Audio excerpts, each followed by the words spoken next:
What if I told you the ancient Romans had a secret weapon? They used it to attend banquets lasting 12 hours straight.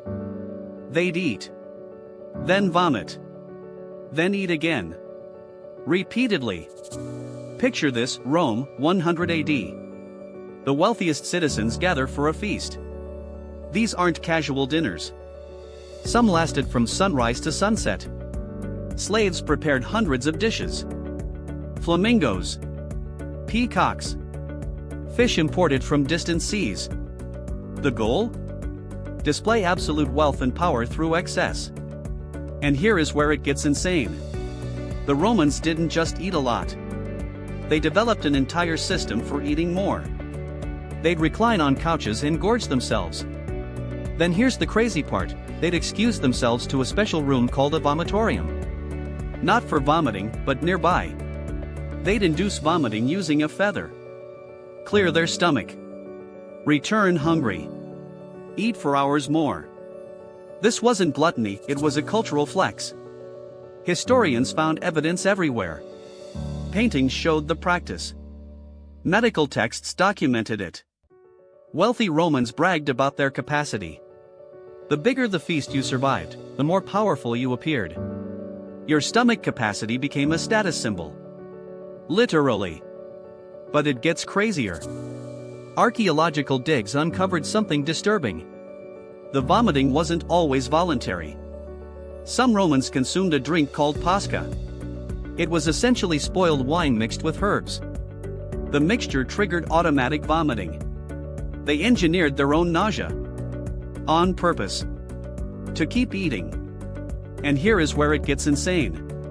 Wealthy Roman women joined in too. Ancient texts describe female attendees proudly vomiting between courses. Gender didn't matter. Only wealth and appetite did. The medical community supported it. Doctors claimed vomiting cleared excess humors from the body. It was considered healthy, beneficial, sophisticated. But scholars discovered something darker. Lower-class Romans weren't invited to these feasts. They watched from outside, starving. While aristocrats vomited abundance away. The practice represented pure inequality. You could waste food only if you had obscene wealth. It became the ultimate power display. The practice gradually died after Rome fell. Medieval Christians condemned it as sinful gluttony. But the habit persisted in secret among nobility. Renaissance wealthy still practiced controlled vomiting at feasts. The behavior lasted nearly 1,000 years. And here is where it gets insane. Medical historians now link this to modern eating disorders. The Romans essentially invented bulimia. Not as a psychological disorder, but as status behavior. They normalized the cycle of binging and purging. Created social pressure around it. Made it fashionable. Here's the twist that changes everything: modern bulimia sufferers unknowingly follow ancient Roman rituals. The psychological patterns we see today mirror Roman aristocratic behavior exactly. Same cycle. Same shame. Same secrecy. Different era. Different motivation. But identical action. One more shocking detail. Archaeologists found vomitorium rooms in wealthy Roman homes nationwide. Hundreds of them. Each perfectly designed for the practice.